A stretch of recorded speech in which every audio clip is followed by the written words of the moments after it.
Bismillahirrahmanirrahim. Assalamualaikum warahmatullahi wabarakatuh. Peserta didik kelas 12 yang sungguh saya kasihi dan sungguh saya banggakan. Akhirnya kita akan bertemu dalam semester 1 ini di masa pandemi COVID-19 dengan cara menggunakan video-video virtual untuk menjelaskan materi-materi di semester ini. Suka dan tidak suka kita harus berhadapan seperti demikian. Olehnya itu saya mengharapkan semuanya bisa dapat menyimak apa yang saya jelaskan terkait dengan materi kali ini. Materi pada hari ini kita bicara tentang upaya bangsa Indonesia menghadapi ancaman disintegrasi bangsa. Yang perlu kita garis bawahi adalah bicara soal integrasi. Mohon maaf, yang perlu kita perhatikan adalah kita bicara soal disintegrasi. Apa itu disintegrasi dan bagaimana persoalan-persoalan yang berkaitan dengan disintegrasi. Tapi sebelum saya jelaskan terkait dengan judul pembicaraan kita di kesempatan hari ini, atau judul penjelasan kita di kesempatan hari ini, terlebih dahulu saya membuat suatu brainstorming pengantar terkait dengan materi ini. Adik-adik sekalian, peserta didik sekalian, sungguh saya banggakan. Yang pastinya setelah kita keluar daripada kungkungan negara-negara penjajah yang telah mana mengeksploitasi sumber daya alam kita dan kemudian memperkaya negara mereka, yang mana puncaknya di tanggal 17 Agustus 1945 kita dinyatakan merdeka secara de facto dan de jure oleh bangsa-bangsa lain yang mengakui kemerdekaan kita. Tetapi perjuangan itu tidak sampai di situ, karena kalau kita mengutip pidato-pidato Bung Karno, dia pernah katakan bahwa saya tidak pernah takut terhadap bangsa lain, tetapi saya akan takut terhadap bangsa saya sendiri. Dan apa yang dipidatokan, apa yang diramalkan itu terjadi karena pada masa-masa awal kemerdekaan kita diperhadapkan dengan peristiwa-peristiwa disintegrasi yang mencoba untuk mengancam kemerdekaan bangsa ini, di mana pada tahun 1945 sampai 1965 bangsa Indonesia banyak mendapatkan ancaman disintegrasi. Terjadi pemberontakan di mana-mana yang dilakukan oleh anak bangsa ini sendiri. Kita kenal ada peristiwa PKI di Madiun, kita kenal ada pemberontakan DITII, kita kenal ada pemberontakan PRRI, Permesta, dan lain-lain sebagainya. Yang kesemuanya itu menjadi ancaman atau menjadi benalu dalam negara kebanggaan kita ini. Bukan saja apa-apa yang tadi saya sebutkan. Kalau kita sebagai warga Maluku, kita kenal di mana tanggal 25 April biasanya diperingati hari Republik Maluku Selatan, yang itu juga merupakan sebuah gerakan disintegrasi untuk memisahkan diri dari Negara Kesatuan Republik Indonesia.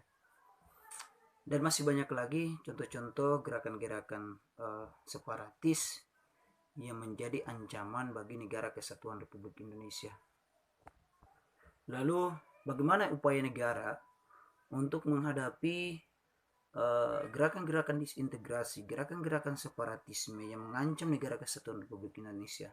Pada saat itu, negara memerintahkan semua elemen masyarakat kemudian untuk memerangi gerakan-gerakan disintegrasi yang dimotori atau dipelopori oleh bapak-bapak kita yang ada di Tentara Nasional Indonesia, sehingga mereka mampu menumpas dan menghapus serta menghilangkan gerakan-gerakan itu dari Negara Kesatuan Republik Indonesia Walaupun hari-hari ini kita masih diperhadapkan dengan gerakan-gerakan disintegrasi, semacam gejolak-gejolak kecil di Papua, di Aceh, bahkan juga di Maluku baru-baru ini kita saksikan lewat media-media sosial, di mana ada beberapa orang-orang yang kemudian menembus pagar betis Polda Maluku untuk membawakan bendera Republik Maluku Selatan.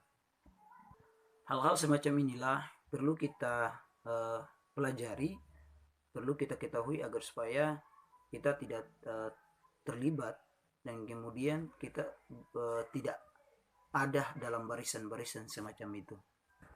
Lantas apa itu disintegrasi? Dalam Kamus Besar Bahasa Indonesia, disintegrasi dijelaskan bahwa atau artinya adalah keadaan tidak bersatu padu, keadaan terpecah belah, hilangnya keutuhan atau persatuan dan perpecahan. Itu definisi menurut Kamus Besar Bahasa Indonesia.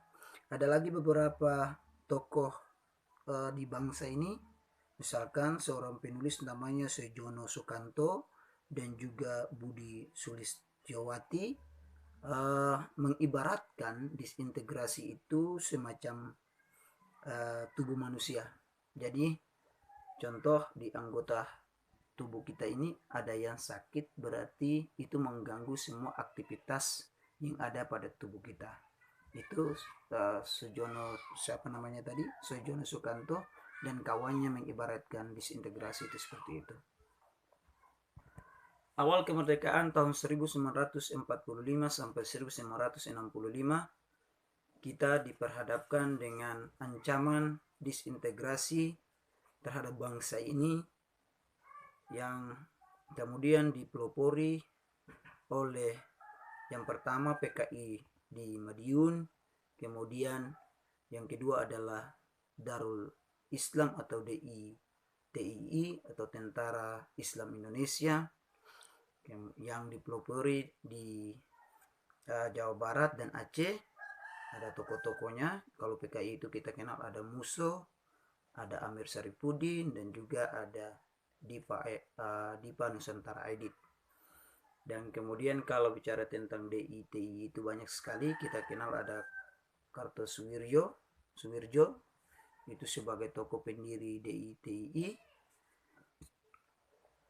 Dia menginginkan untuk mendirikan Negara Islam Indonesia NII, tetapi semuanya ini bisa digagalkan oleh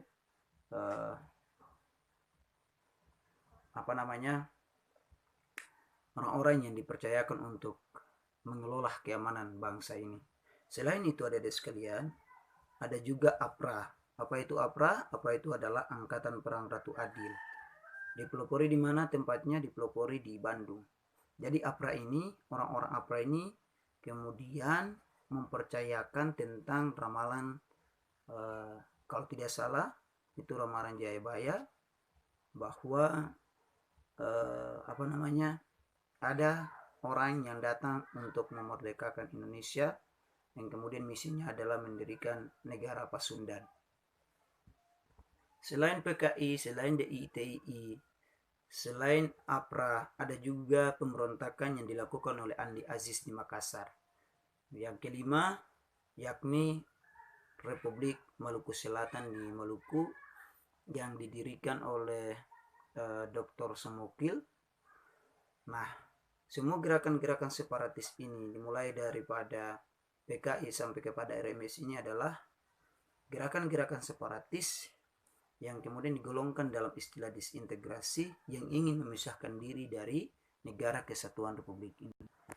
Gerakan separatisme di Indonesia atau di bangsa ini dibagi menjadi tiga. Yang pertama adalah separatisme ideologis, yang kedua adalah separatisme karena kepentingan, dan yang ketiga adalah separatisme karena sistem pemerintahan.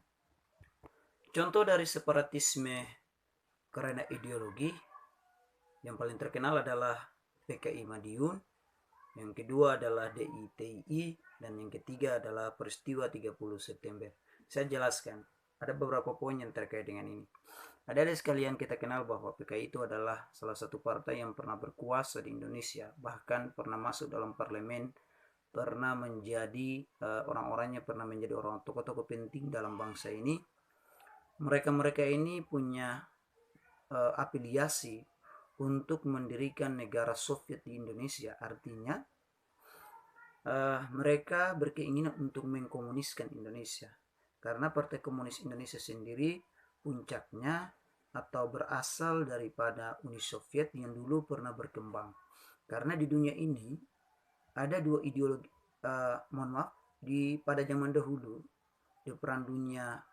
pada perang dunia ada dua ideologi besar yang kemudian mencoba untuk menghegemoni semua kepentingan, entah itu kepentingan politik, entah itu kepentingan ekonomi, bahkan kepentingan budaya, dan ingin masuk dalam semua sendi-sendi kehidupan. Misalkan kita bicara soal PKI. PKI sendiri adalah Partai Komunis Indonesia.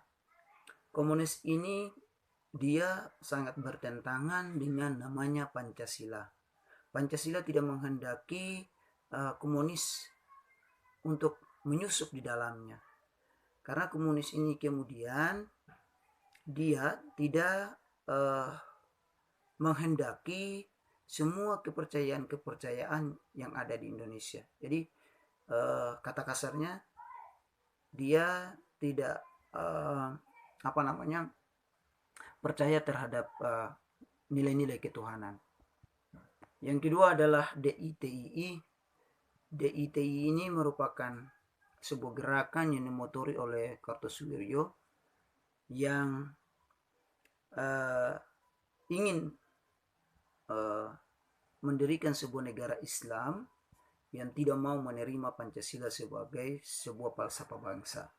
Nah, puncak daripada pemberontakan PKI, kalau kita ini seringkali disuguhkan tayangan terkait dengan gerakan 30 September, yang dimana gerakan itu menggambarkan terkait dengan pembunuhan terhadap 7 jenderal revolusioner di Indonesia. Ada jenderal Ahmad Yani, bahkan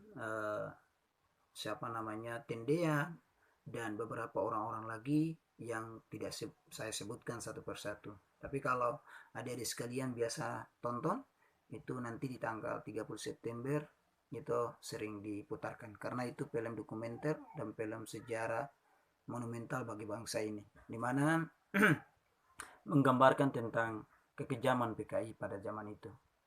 Lantas, kalau kita bicara soal PKI, apa sih yang melatar belakangi peristiwa pemberontakan PKI di Madiun pada tahun 1948? Saya bacakan adik sekalian. Dalam catatan sejarah, Muhammad Hatta pernah membentuk program namanya program RERA, yakni rekonstruksi dan rasionalisasi angkatan perang. Kemudian, karena pada zaman itu semua angkatan perang yang dibentuk oleh negara ini untuk melawan penjajah sangat banyak, sehingga ketika Soekarno dan Hatta dilantik, pasca itu membentuk namanya sebuah program RERA. Nah, RERA ini ingin didirikan oleh seorang Muhammad Hatta agar supaya rasionalisasi semua organisasi-organisasi militer yang ada untuk membentuk sebuah organisasi induk yang sekarang kita kenal dengan TNI atau dulu disebut dengan ABRI, Angkatan Bersenjata Republik Indonesia. Nah, kalau dibentuk sebuah organisasi induk, maka anggota-anggotanya harus disesuaikan. Nah, teman-teman yang tidak ingin atau teman-teman yang tidak terakomodir dalam kepentingan program RERA itu kemudian melawan program yang ditawarkan oleh Muhammad Hatta. Kenapa orang-orang komunis sangat marah? Kenapa orang-orang komunis memberontak? Karena mereka beralasan bahwa ketika mereka mengikuti atau ketika pemerintah pada zaman itu mengeksekusi program itu, maka kader-kader komunis yang menyusup masuk dalam TNI itu bisa berkurang. Untuk itulah pada tahun 1948 bertepatan dengan tanggal 18 September lantas terjadilah sebuah pemberontakan. Nah, atau disitulah terjadinya sebuah gerakan separatisme. Lantas tujuannya seperti apa? Seperti awal tadi saya singgung, tujuannya adalah membentuk negara Republik Soviet Indonesia yang dipimpin oleh Amir Syarifuddin dan kemudian dipimpin oleh Musso. Nah, gerakan ini ditumpas oleh TNI lewat gerakan operasi militer 1 yang dipimpin oleh Kolonel Gatot Subroto dan Kolonel Sungkono. Yang kedua yaitu pemberontakan gerakan separatisme yakni Darul Islam atau Tentara Islam Indonesia yang disingkat menjadi DITII. Nah, DITII ini pertama kali didirikan di pertama kali didirikan di Jawa Barat, Jawa Tengah, Makassar, Aceh, dan Kalimantan Selatan. Tokoh-tokohnya diantaranya Kartosuwiryo, Amir Fattah, Kahar Muzakar di Makassar, Daud Beureu di Aceh, dan kemudian Ibnu Hazar di Kalsel. Kartosuwiryo mendirikan DITII pada tanggal 7 bulan 8 tahun 1949. Amir Fattah di Jawa Tengah pada tanggal 23 bulan Agustus tahun 1949, dan Kahar Muzakar dan kawan-kawannya juga mendirikan organisasi yang sama. Lantas kenapa Kartosuwiryo dan kawan-kawannya berkeinginan untuk mendirikan Darul Islam dan Tentara Islam Indonesia? Karena mereka kecewa terhadap isi perjanjian Rempil, di mana isi perjanjian Rempil ini secara umum lebih cenderung menguntungkan ekonomi dan politik pada pihak Belanda, sehingga karena suka dan tidak suka, salah satu jalan untuk mencaplok semua kepentingan kemerdekaan itu, maka jalan satu-satunya yang harus dilakukan bukan hanya lewat jalur kekerasan seperti persenjataan, tetapi juga harus lewat deal-deal politik. Nah, dari deal-deal politik inilah, atau dari jalan kooperatif seperti inilah yang kemudian dibenci oleh Kartosuwiryo dan kawan-kawan, karena mereka menganggap bahwa isi perjanjian itu sangat mengecewakan. Dan gerakan ini ditumpas oleh kalangan TNI lewat gerakan Bratayuda. Ada lagi gerakan-gerakan lain yang dilakukan untuk penumpasan DITII. Kalau di Jabar itu dengan gerakan Bratayuda atau Pagar Betis, kemudian di Jateng itu oleh operasi militer gerakan Banteng Negara, dan operasi-operasi militer lainnya. Nanti adik-adik baca saja bagaimana operasi militer untuk menempaskan gerakan separatisme yang digagas oleh Kahar Muzakar, Daud Beureu, Ibnu Hajar. Itu adik-adik bisa temukan di berbagai macam literasi, entah itu di YouTube, entah itu di Google, entah itu di perpustakaan. Banyak sekali diceritakan, banyak sekali video-video pembelajaran yang menjelaskan lebih baik dan lebih jelas untuk mengetahui informasi terkait dengan penumpasan terkait gerakan separatisme yang dibuat oleh Kahar Muzakar, Daud Beureu, dan Ibnu Hazar.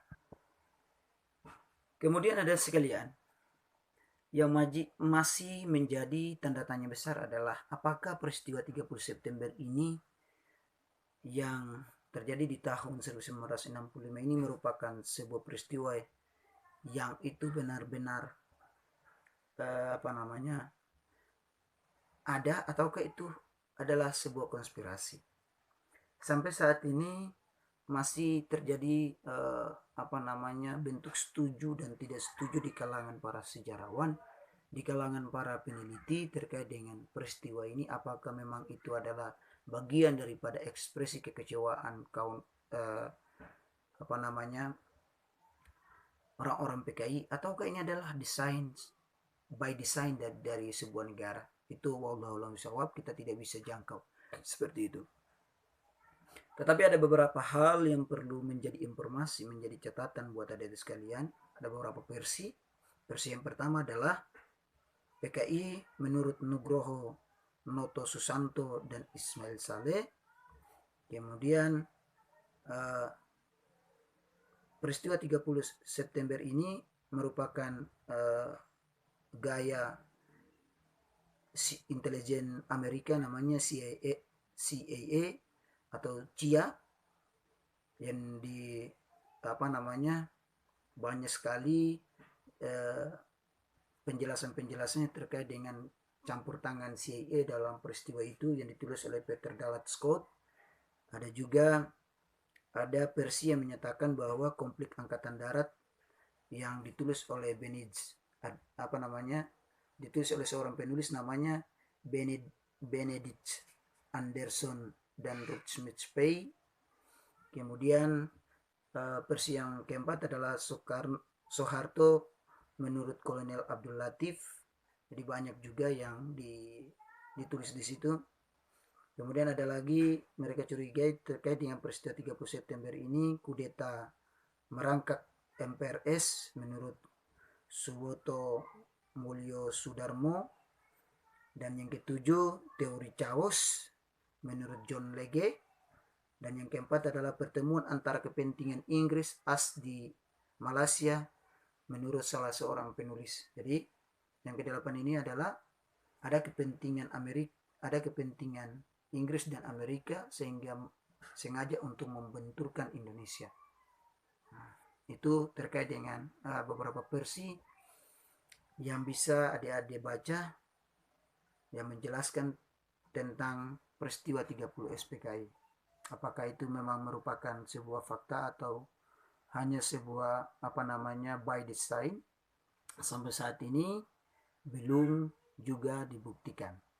Walaupun versi negara kita bahwa itu adalah hasil dari kekejaman 30 SPKI sebagaimana kita nonton di televisi pada tanggal 30 September. Sementara yang kedua, separatis kepentingan. Tadi yang pertama adalah separatis karena ideologi, dan yang kedua ini adalah separatisme karena kepentingan. Kalau bicara soal separatisme karena kepentingan itu ada 3. Yang pertama adalah APRA, yang kedua adalah Andi Aziz, dan yang ketiga adalah Republik Maluku Selatan.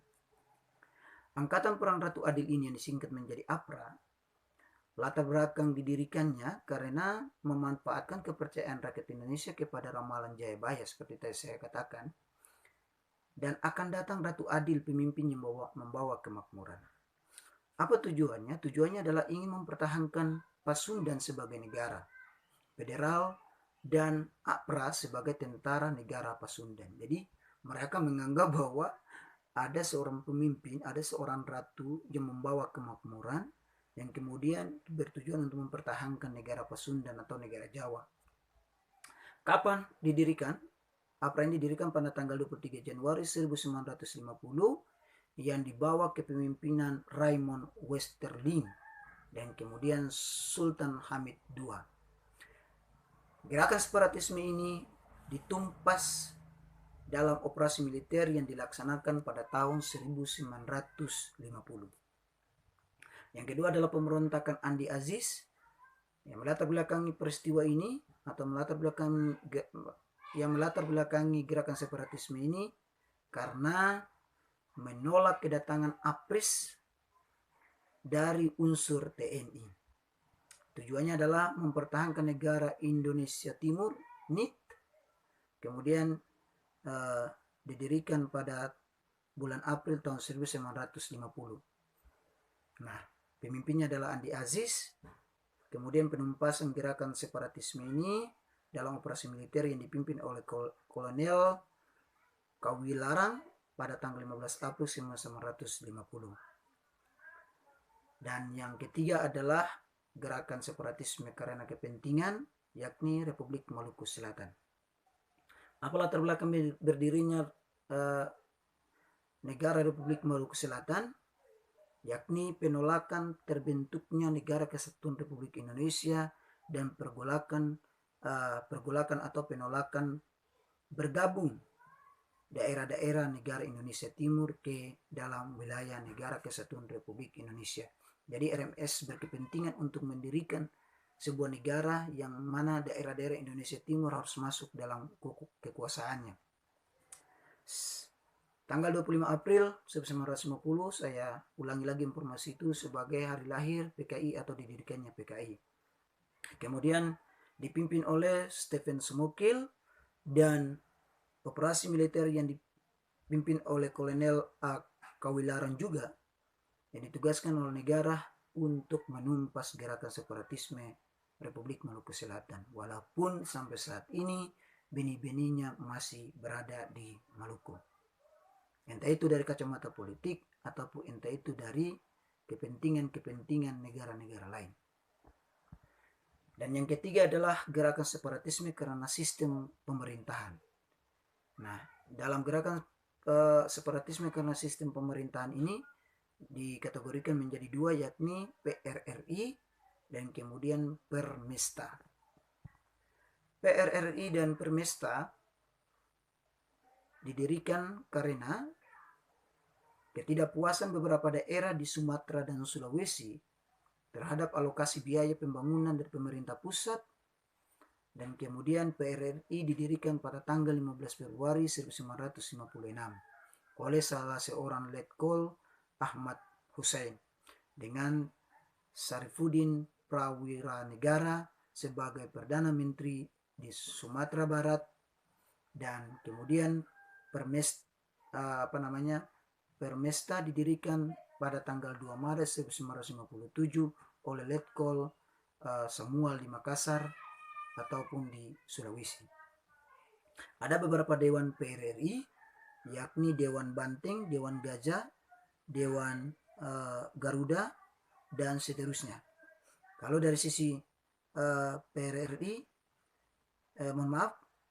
untuk menumpas gerakan ini, negara berkewenangan memerintahkan pelaku keamanan atau Tentara Republik Indonesia, Angkatan Bersenjata Republik Indonesia,